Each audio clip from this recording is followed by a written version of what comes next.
नमस्कार मित्रांनो, अमोल बरिंग या यूट्यूब चॅनलवर मी आपल्या सर्वांचे स्वागत करतो. मित्रांनो, तुम्ही जर या चॅनलवर नवीन असाल तर कृपया या चॅनलला सबस्क्राईब करा.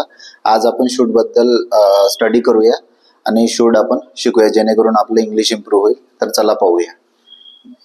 मित्रांनो, शूटचं स्ट्रक्चर काय असतं आपण सुरुवातीला पाहून घेऊया. शूट काय असते माहिती आहे का?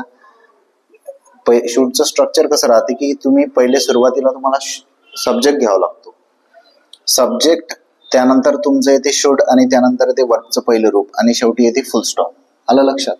तर या आयच्या जागी तुम्ही कोणताही सब्जेक्ट घेऊ शकता. तुम्हाला जर इतर इंग्लिशमध्ये इतर सब्जेक्ट पण असतात, जसं की तुम्ही आय ऐवजी तुम्ही वी पण घेऊ शकता, यू पण घेऊ शकता, ही पण घेऊ शकता, शी पण घेऊ शकता, इट पण घेऊ शकता, दे पण घेऊ शकता.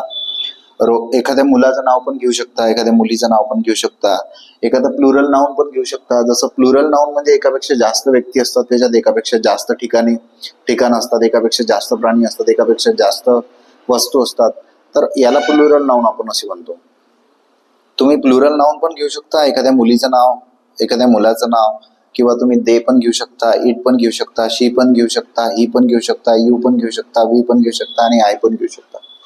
तुम्ही यापैकी कोणताही एक सब्जेक्ट घेऊ शकता. या सब्जेक्टच्या जागी त्यानंतर शूड येणार आणि त्यानंतर वी वन येणार आणि राहिलेलं जर तुम्हाला यापुढे म्हणजे वी वनच्या पुढे जर तुम्हाला सेंटेन्स कसं वाढवायचं ते पण मी तुम्हाला याच्यात शिकवतो. आणि शेवटी काय केलं ते फुल स्टॉप. आलं लक्षात? मित्रांनो, शूडचं काम काय असते? ऍडवाइस देणे. शूडचं काम ऍडवाइस देणे असते. शूड नेहमी आपण शूडचा यूज हा ऍडवाइस देण्यासाठी करत असतो. म्हणजे तुम्हाला जर समोरच्या व्यक्तीला एखादा ऍडवाइस द्यायचा असेल किंवा समोरच्या व्यक्तीनं जर तुम्हाला ऍडवाइस देण्याचं ठरवलं असेल तर त्यावेळेस आपण इंग्लिशमध्ये शूड चा यूज आपण ऍडवाइस देण्यासाठी करत असतो. मला लक्षात. शूडला इंग्लिशमध्ये मॉडेल वर्ब असे म्हणतात. शूडला इंग्लिशमध्ये मॉडेल वर्ब म्हणतात. हे पहा, शूडला इंग्लिशमध्ये मॉडेल वर्ब म्हणतात. शूडचा अर्थ मराठीत काय होतो? तो शूडचा अर्थ मराठीत एखादी कृती करायला पाहिजे. तुम्ही एखादी कृती करायला पाहिजे असा त्याचा मराठीत अर्थ निघतो. यानंतर आपण काही सेंटेन्सेस वगैरे पाहणार आहोत. शूडचा अर्थ मी तुम्हाला परत एकदा सांगतो की एखादी कृती करायला पाहिजे असा अर्थ होतो. आय ऐवजी तुम्ही वेगवेगळे सब्जेक्ट घेऊ शकता. तुम्हाला जर वाटलं तर यू घ्या तर तुम्ही यू घेऊ शकता. तुम्हाला वाटलं ही घ्यायचं असलं तर ही घेऊ शकता. एखाद्याचं नाव घ्यायचं असलं तर नाव घेऊ शकता. तुम्हाला दे हा सब्जेक्ट घ्या वाटला तरी तुम्ही घेऊ शकता. मित्रांनो, हे जे लिहिलेले आहेत आपण हे जरी प्रोनाऊन असले तरी यांचा यूज जो असते तो नेहमी सब्जेक्ट म्हणूनच होते. हे सगळे मी तुम्हाला हे जे सब्जेक्ट लिहिलेले आहेत ना, जरी काही यातले जसं वी झाला, यू झाला, ही झाला, शी झाला, आय झाला, हे सगळे प्रोनाऊन म्हणून काम करतात. पण हे प्रोनाऊन इंग्लिशमध्ये सब्जेक्ट म्हणूनच काम करतात. त्यामुळे याला तुम्ही सब्जेक्ट म्हटलं तरी चालेल. आयच्या जागी तुम्ही कोणताही सब्जेक्ट ठेवू शकता. तुम्हाला वाटलं ही घ्यायचं आहे, तुम्ही ही घेऊ शकता. दे घ्यायचा आहे, यू घ्यायचा आहे, एखाद्या मुलाचं नाव जसं अंश घ्यायचं आहे, कोणी काहीही घेऊ शकता. कोणताही सब्जेक्ट तुम्ही घेऊ शकता. त्यानंतर शूड घ्यायचं, त्यानंतर वी वन घ्यायचा आणि शेवटी फुल स्टॉप घ्यायचा. चला आपण आता सेंटेन्सेस वगैरे करूया जेणेकरून तुमच्या शूटची तुम्हाला पूर्ण युजेस वगैरे समजून जातील. चला, पहिले मी सब्जेक्ट घेतो. पहा, पहिले मी सब्जेक्ट घेतो, त्याच्यानंतर शूड घेतो. आय शूड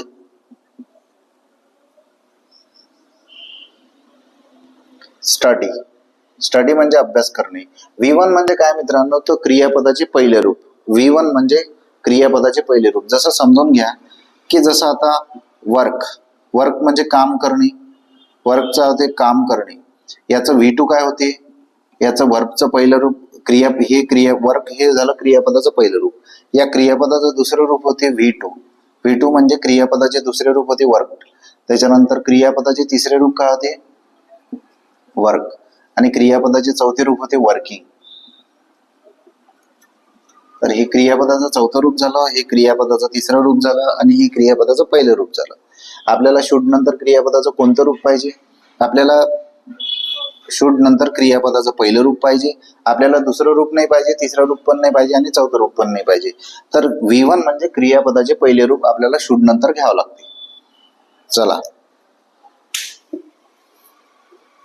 चला आता तुमच्या वी वन म्हणजे तुमच्या लक्षात आलं असेल. आपण आता वी वन ऍड करूया.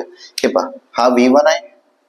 हा आपण सेंटेन्स नुसार शूड घेतला आणि आय हा सब्जेक्ट घेतला. त्यानंतर आपण शूड घेतला. इथं स्ट्रक्चर मध्ये आहे म्हणजे, आणि वी वन म्हणजे स्टडी हा वी वन आहे. आलं लक्षात? तर चला आता याचा अर्थ काय निघते मी तुम्हाला सांगतो. अभ्यास करायला पाहिजे. आता आपण सब्जेक्ट चेंज करूया. जसं मी तुम्हाला सांगितलं की तुम्ही कोणताही सब्जेक्ट घेऊ शकता आय व्यतिरिक्त. तुम्हाला जर असं वाटलं की आय ऐवजी तुम्ही दुसरा सब्जेक्ट घ्यायला पाहिजे तर तुम्ही घेऊ शकता. हे पहा, आय व्यतिरिक्त मी दुसरा सब्जेक्ट घेतो. जसं एखाद्या मुलाचं नाव, एखाद्या यू घेतो. यू हा सब्जेक्ट घेतला, त्यानंतर काय घ्यावं लागेल आपल्याला? हे पहा, हा सब्जेक्ट, त्यानंतर शूड घ्यावं लागते आपल्याला. शूड स्ट्रक्चर मध्ये आपल्याला काय सांगितलं? शूड. त्यानंतर V1, यू शुड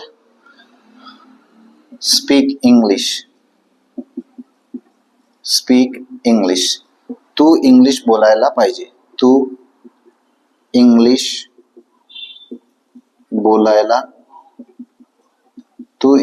बोलायला पाहिजे.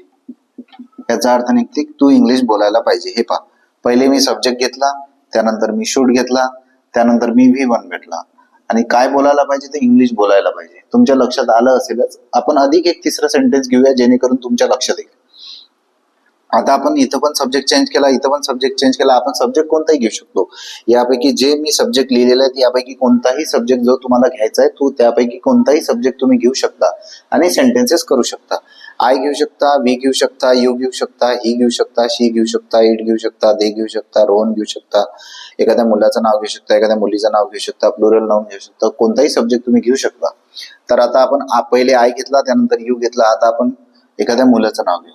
अंश हा सब्जेक्ट घेतला, त्यानंतर आता मला काय घ्यावं लागेल? शूड. त्यानंतर मला काय घ्यावं लागेल? तर V1 म्हणजे क्रियापदाचे पहिले रूप.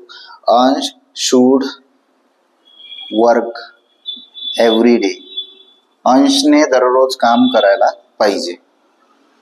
अंशने दररोज काम करायला